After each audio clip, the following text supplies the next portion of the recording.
What's up, y'all? What's up, y'all? It's your boy Richie Scott back with another video. Let me know if you guys can hear me in the good chatterization. Let me know if you guys can hear me in that good old chatterization. You know what I'm saying? Jumping back on here, we are about to get it in. If you haven't done so by now, I don't know what you waiting on. Go ahead and hit that subscribe button down below and hit that notification bell button so that you don't miss a single drip drop of this news that we gonna cover with y'all today. We got so much to cover. What's up? What's up? What's up? What's up, y'all? What's up, family? We are back in the building. We got some more news and some more tea to discuss and digest. I had to go put on myself a little sweatshirt because it was a little chilly up in here. So we got that going, and we're about to get into this good news. I'm not even gonna hold y'all. We're gonna go ahead and get started. If you're in the chat, let me know where you're watching from. Y'all know I like to see where y'all are watching from as we get into these things. I'm drinking some ginger tea to keep this good throat going. You know what I'm saying? First things first, I want to let you guys in on some really good news with regards to our girl Porsha Williams. Okay, let's go ahead and get into it because your girl Porsha Williams, she got a new book coming out, and it was just announced like literally moments ago, y'all. Moments ago, it was announced that Porsha Williams has a new book coming out. She did release this information on her good Instagram. I'm going to get all up into the tea with what's going on with that good Porsha Williams and this book and what it's going to be about and what we're going to get from it and all that good stuff right there. So let's go ahead and do a good stage dive into exactly what we're going to be getting from this new book. And the book is going to be called The Pursuit of Porsha. And in it, she is going to be sharing with you guys the real her, okay? Basically, this is what's going on. She will be adding published author to her resume, okay? The announcement came exclusively from People magazine that she will release her first book, The Pursuit of Porsha, coming next year, okay? So in the book, it will tell her intimate life story as she shares difficult memories and private tragic experiences, from secrets buried deep in her childhood to financial woes that have shaped her own experiences as a mother and a business owner.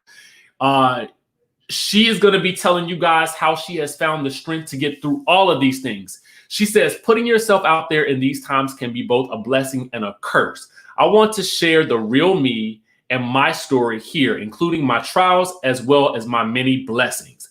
I am more than a soundbite or a headline or a rumor. I'm a strong Black woman who has triumphed over adversity and owned every single one of my mistakes. My story is a journey of passion, faith, and discovery, okay? Now, we've seen everything that Porsha has been going through from the start of her time on the Real Housewives of Atlanta, dealing with Cordell and the divorce and the humiliation from that, having that whole incident with Kenya Moore, having to rebuild from that, going through that whole rumor thing with Kandi, having to rebuild from that, getting involved with Dennis McKinley, maybe a little bit too quickly, having to deal with infidelity, and now dealing with everything that we're dealing with in the civil rights movement that we're currently in right now. The Pursuit of Porsha is set to be published in September 2021 by Worthy Publishing, which is an imprint of Hatchet Book Group. Okay, so lots to do with Porsha coming up in these next couple of months. Okay, so we're almost guaranteed that this will be a really big part of her storyline for the upcoming season. Will be likely gathering intel, gathering data, putting together all the pieces for this book. I, for one, am very, very interested to see how she puts this book together, because I do think that there's probably a lot of things that we didn't get to see, specifically with a lot of the stuff with her and Dennis. you know, a lot of the stuff that happened with her and Cordell that maybe we don't know. And I think it's going to be an interesting book. And I definitely think that, okay, this is a great way to secure an amazing storyline for this upcoming season, as well as the next season, because hopefully by the next season, you know, if the book is coming out in September, it'll be right in time for the release of another season of Real Housewives of Atlanta, depending on how the season, in terms of how this season is scheduled to come out.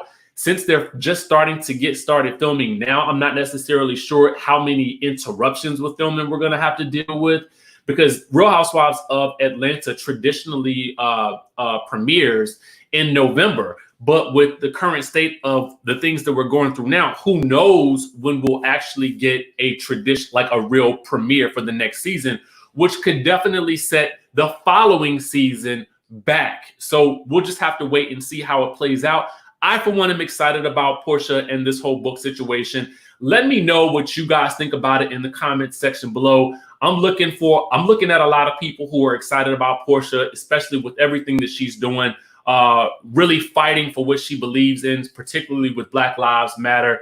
You know, I'm seeing a lot of great feedback from you guys, which is something I love to see. You know, we talk again on this channel a lot about, you know, we'll talk about the drama going on the show. We'll talk about some news that's surrounding the cast members, but it's also nice to be able to celebrate when we can their accomplishments as well. So good for Porsha. I'm excited about this, and I hope that most of you are as well. I want to move on to a little bit of Kanye news, because yesterday we did talk about Candace Dillard and the lengthy statement that she made with regards to Kanye West's appearance at the South Carolina sort of campaign rally that he had. Now, during that campaign rally, he really said a lot of controversial things, dealing with his daughter, dealing with his own father, dealing with Harriet Tubman. He said a lot of controversial things, and a lot of people have really reacted very strongly to the things that he's been saying. And so we talked yesterday in our video about whether or not, you know, a spouse can control what their other spouse is doing, whether or not Kim Kardashian can actually control what Kanye West is doing, and whether or not he's gotten to that point that he is allowing them to help him. Well, it turns out that Kim Kardashian West did, in fact, try to intercede on Kanye's behalf to try to get him the help that we all believe that he needs, right? So in a series of now deleted tweets, he's actually going in on Kris Jenner as well as his own wife, Kim Kardashian, which is kind of crazy. I mean, he's really pulling back the wool. We're going to review some of these tweets, because I feel like we really need to talk about them. And there's also an update with him sort of connecting with Dave Chappelle that we're also going to review as well. Okay. So for those of you guys who have not yet seen it, let's review now. One of the things he says is, I put my life on God that North's mom would never photograph her doing Playboy, and that's on God. I'm at the ranch. Come and get me. Okay, so I'm assuming that he's basically like, yo, this is where I'm at. But he's also taking a slight dig at Kris Jenner with regards to this. Okay, then he says, I put my life on the line for my children that North's mother would never sell her she would never sell a tape like Kim Kardashian did with that good Ray J, if you guys get what I'm saying. But he actually didn't say tape. He actually substituted the T in tape with the R so that it says something else, if you get my drift. Then he says, everybody knows the movie Get Out is about me. He then says this, Kris, don't play with me. You and that Kanye, which I'm assuming he's talking about Corey, who is dating Kris Jenner, are not allowed around my children. Y'all tried to lock me up, okay? So he is revealing that there was something going on behind the scenes that was in the works to get him the help that he actually really needs, okay? Then he goes on to talking about Shia is cap. I'm not sure if this is Shia LaBeouf. Then he says, on God, he says, come and get me. This is the Exodus, like Pusha said. Then he mentions Drake. Then he goes on to say, Anna Wintour always showed me love, but when I told her I was going to Gap, she looked at me like I was crazy. Then she called back, kissing my butt. Okay. He then said Shia was supposed to do the first Yeezy Gap shoot and he never showed up. If I get locked up like Mandela, y'all will know why. And he says, Kim tried to bring a doctor to lock me up with a doctor. Okay. Then it gets real interesting because apparently he's texting Kris Jenner at some point. He says, Kris and Kim, call me now. And then he says in the text message that we can see here, he says, this is Ye. You ready to talk now, or are you still avoiding my calls? Okay. So it seems as though things are going from, I don't know if it's bad to worse with him. And something I read yesterday that really I read it today that kind of stopped me in my tracks because, we talked about what we can do to help him and what we can do if he is refusing to get the help that is being offered to him. And I saw this quote and it just really made me stop and think. And I was like, wow, this is actually pretty powerful if you ask me. It says, Dear Kanye, you don't get to bleed all over society because you refuse to tend to your wounds. Okay. So basically what it's saying is, listen, everybody knows that there's some mental anguish going on here. There's some mental health issues going on here, but you don't get to do this so publicly and bleed all over society because you are refusing to tend to the wounds that you have. This to me probably says exactly what I have been wanting to say for quite some time since we've been talking about this whole Kanye issue. But I want to also pull up something else for you guys with regards to what Kanye is doing, because he did sort of reunite with Dave Chappelle. And I just want to pull that up as soon as I find that good Twitter feed. So all of those other tweets, except for maybe one from that about the West children or whatever, he actually removed from his Twitter. And so now the focus seems to be back on the album, which is coming out on Friday. Okay, so remember, I did talk to you guys a lot about how it seemed very interesting to me that a lot of these things happen during the time when he is about to release a project. Okay, so it's interesting that all of this stuff is happening right now during this period of time. But I also kind of want to show you guys him reuniting with Dave Chappelle. So I want you guys to watch this and to get an idea of, the state of mind that he's in currently at this point today. Just make us smile. The world needs some, we need some joy to smile. Yeah, we need a smile. Brotherhood is real. Love is real. Wait a second, I'm still not smiling, bro. I was trying to think of what's like. We need some kind of joke, something like do something to like lift our spirits. Shit, I don't know. I'm still on my first cup of coffee, nigga. I gotta write me think of a good joke.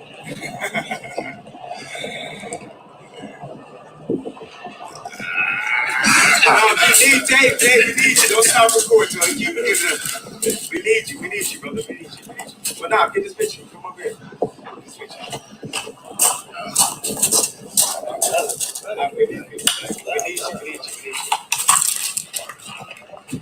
One, just give me something. One thing to lift your spirits, please. Uplifting joke. Now, you know I don't write down. Okay. What we gonna do then? That was good right there.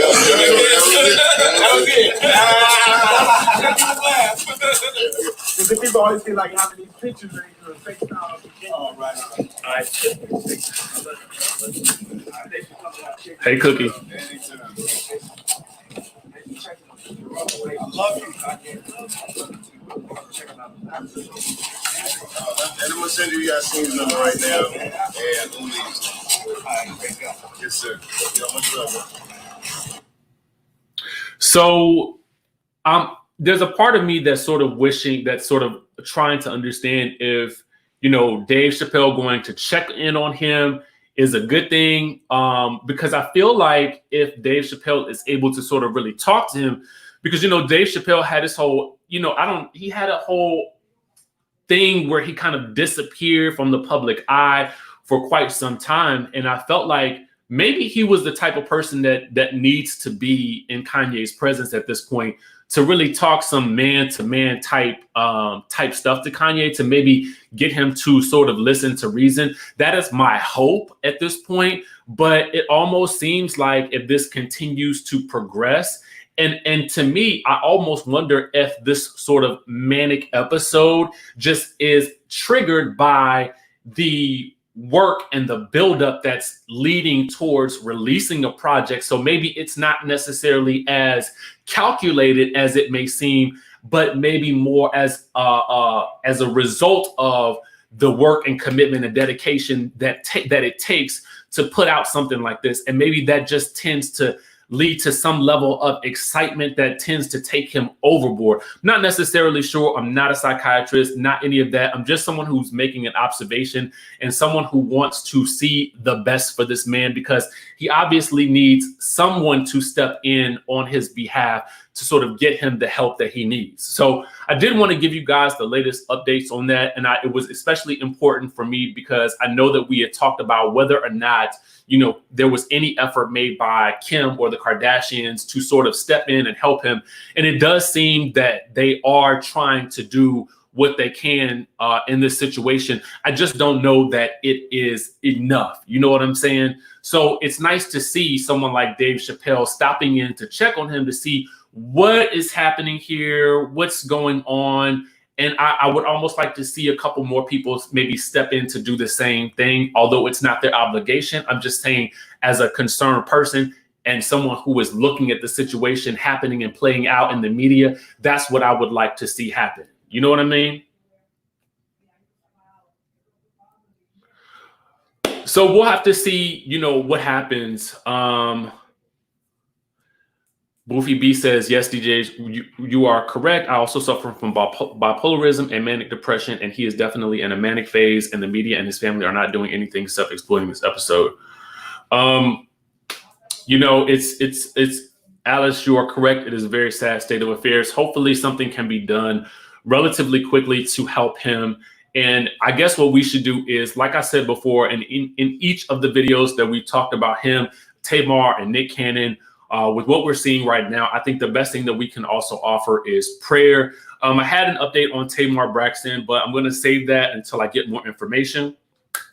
So you guys stick around for that. It may not come today. It may come tomorrow because I need to eat and take care of some other things. So I did want to bring you guys these stories because I felt like they were important to share and to discuss in our little family group that we do live. We'll continue to do these as long as there are issues that are continuing to pop up, and we'll continue to talk about them together.